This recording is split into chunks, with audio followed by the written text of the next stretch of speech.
L'inflation, c'est pas juste un chiffre qui grimpe au journal de 20 heures. C'est le tueur silencieux de toutes les civilisations qui nous ont précédés. Chaque fois que l'inflation est devenue incontrôlable, des millions de vies ont basculé dans le chaos. En Allemagne, dans les années 1920, les gens se déplaçaient avec des brouettes de billets pour acheter seulement quelques vivres. Une baguette coûtait le prix d'une maison.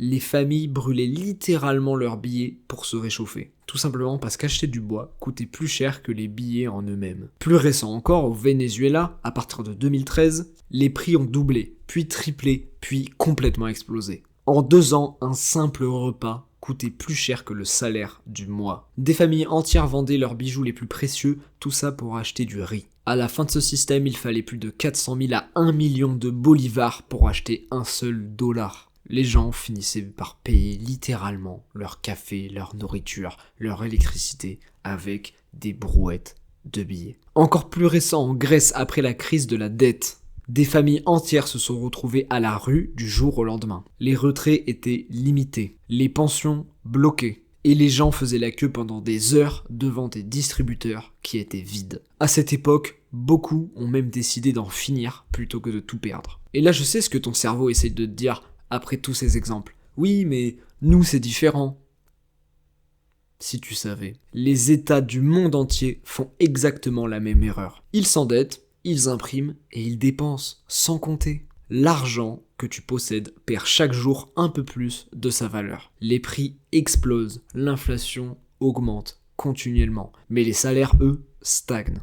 Et pendant que tout le monde essaye de trouver le coupable, les guerres, les crises du pétrole, l'écologie, les politiciens, les banques centrales se foutent complètement de votre gueule car c'est elles qui contrôlent tout. On vit dans un système où une poignée d'hommes peut, en quelques clics seulement, appauvrir des milliards de personnes sur la planète. Et c'est pour ça qu'à 20 ans, j'ai pris une décision radicale. J'investis 50% de ma capacité d'épargne dans le Bitcoin. Non pas parce que j'ai envie d'être riche, de spéculer, de faire des plus 400%. Non. Tout simplement parce que je refuse de me lever un jour dans un monde où mon argent ne vaut plus rien. La même réalité catastrophique qu'a connue la Grèce, le Venezuela et l'Allemagne. Parce que soyons clairs, le jour où la machine se dérègle, et elle se déréglera, il sera déjà trop tard pour courir vers la sortie. Le problème, c'est que notre argent n'a plus aucune valeur réelle. Il n'est adossé à rien. Les États s'endettent, les banques centrales impriment à l'infini, et nous, les petites gens, les honnêtes citoyens, qui épargnons, payent la facture. Et oui, il faut savoir qu'avant 1971, l'argent avait une réelle valeur physique. Quand tu tenais un billet à la main, tu tenais une promesse d'or. Tu pouvais littéralement aller en banque et demander à échanger ton billet contre de l'or. Autrement dit, l'argent représentait du travail réel, quelque chose de tangible, limité dans son offre. L'or est limité, il y a une quantité limitée d'or sur Terre. Puis je vais pas te faire toute l'histoire, mais les Européens, avec le plan Marshall à la fin de la Seconde Guerre mondiale, sont dépendants des États-Unis. Les États-Unis prêtent de l'argent à l'Europe pour relancer l'économie, etc., etc. Et en 1971, le président Richard Nixon arrive au pouvoir et dit dans un discours à la télé que c'est fini. Il a décidé de rompre le lien entre le dollar et l'or. Pourquoi, tu te demandes? Tout simplement parce que les États-Unis dépensaient trop et qu'ils ne pouvaient plus garantir que chaque euro était convertible en or. Leur réserve d'or n'était plus assez grande. C'est ce jour-là que l'argent a cessé d'être une valeur. L'argent est devenu une promesse. Et cette promesse, c'est celle d'un gouvernement qui continue de dépenser à outrance, d'imprimer et finalement de venir dévaluer le pouvoir de ta propre monnaie, celle que tu épargnes sans cesse. Donc oui, depuis ce jour, chaque euro, chaque dollar n'est soutenu par rien. On appelle ça une monnaie fiduciaire. Une monnaie fiduciaire, c'est une monnaie qui repose sur la confiance entre le peuple qui l'utilise et l'État qui l'émet. C'est clairement juste de la confiance collective. On croit que ça a une valeur parce que dans la vie de tous les jours, on s'en sert, on l'utilise, on s'en sert pour faire du troc finalement, pour conserver notre énergie, notre valeur et la dépenser dans des biens ou services. Mais la valeur réelle de cet argent ne repose plus sur rien de tangible. En gros, ça fonctionne jusqu'à ce que les gens n'y croient plus.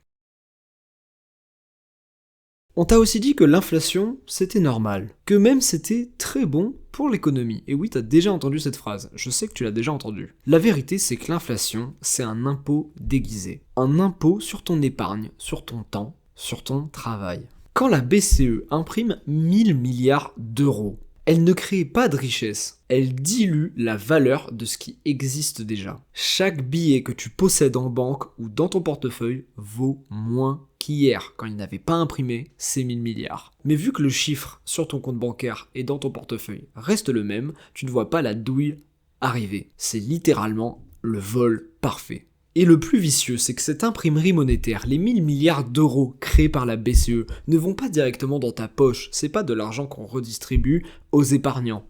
Non, non, non, loin de là. Cet argent nouvellement créé va dans différents secteurs. Les marchés financiers, c'est pour ça que l'inflation et l'imprimerie à billets fait exploser les marchés financiers, dont les marchés boursiers et immobiliers. Cet argent va aussi dans les mains des États surendettés, évidemment, pour financer des guerres, financer des constructions, financer des systèmes de retraite, etc. Et bien sûr, dans les poches des grandes entreprises connectées au système bancaire mondial. Le résultat, c'est que c'est nous qui payons. Le coût de la vie explose. Par contre, tous les actifs détenus en majorité par les gens éduqués financièrement et riches, eux, explosent continuellement.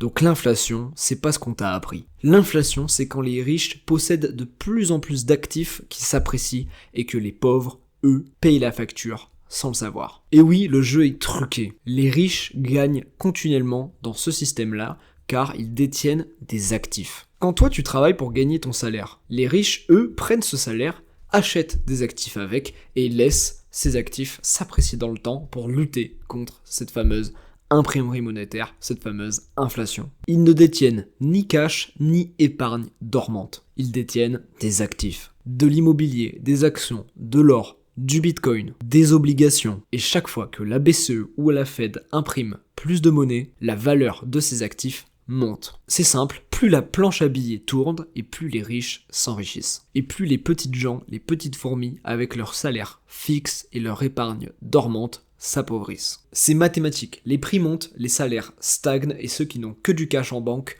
voient leur épargne fondre. Et un jour, comme toi qui regarde peut-être cette vidéo, j'ai compris que je pouvais pas gagner à ce jeu. Parce que c'est un jeu qui est conçu pour te faire perdre lentement, sans que tu ne le vois arriver. Alors j'ai cherché une porte de sortie. Un système où la valeur ne se crée pas par magie, mais par limite. Et cette limite, c'est le Bitcoin. Petite interruption en pleine vidéo, mais si cette vidéo te plaît, lâche un like, abonne-toi, active la cloche, ça me soutient énormément.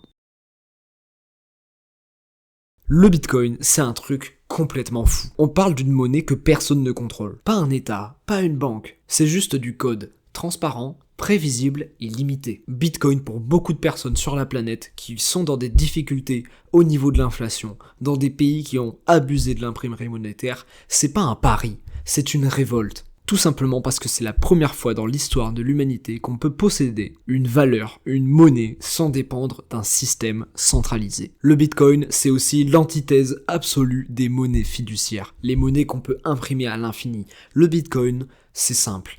C'est prévisible. Il n'y aura que 21 millions de bitcoins en circulation, pas un seul de plus. De par ce fait, l'inflation de bitcoin est absolument impossible. Personne ne viendra diluer la valeur de tes bitcoins. Fondamentalement, Bitcoin ne peut pas être manipulé. On ne parle pas d'un État corrompu qui peut venir piocher dans l'épargne de ses concitoyens pour venir financer des guerres, financer des projets, en venant imprimer, par exemple, du bolivar, si tu habitais au Venezuela. Non, non, non, avec le Bitcoin, c'est impossible ça. Personne va venir imprimer du Bitcoin. Tu peux pas en créer ou en inventer un de nouveau pour payer une dette, comme feraient beaucoup d'États. Le Bitcoin, c'est aussi une façon d'avoir sa propre monnaie.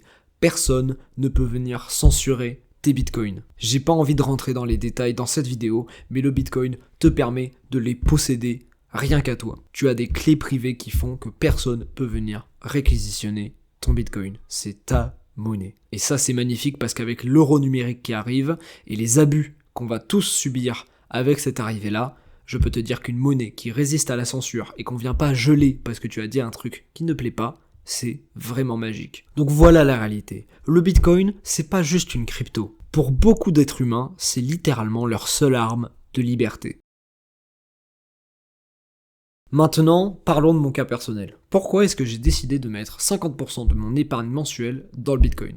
Tu l'as bien compris, j'ai appris très tôt, à 20 ans, que le jeu est truqué. Je ne veux pas faire partie d'un système perdant à l'avance. Un système qui me ment, un système qui vole l'épargne de mes parents, de mes proches et de tous ces épargnants aveugles, crédules, qui font réellement fonctionner la société. Alors oui, j'investis la moitié de ce que j'économise dans le Bitcoin. J'économise environ 700 € par mois. Parce que pour beaucoup, ceux qui ont notamment vu ma dernière vidéo sur le fait que je touche le salaire net médian en France, qui est de 2200 € par mois, avec ces 2200 € là, j'arrive à épargner 700 € par mois. Mais cette épargne, comme expliqué dans cette vidéo, elle ne va pas dans des livrets. Elle ne dort pas.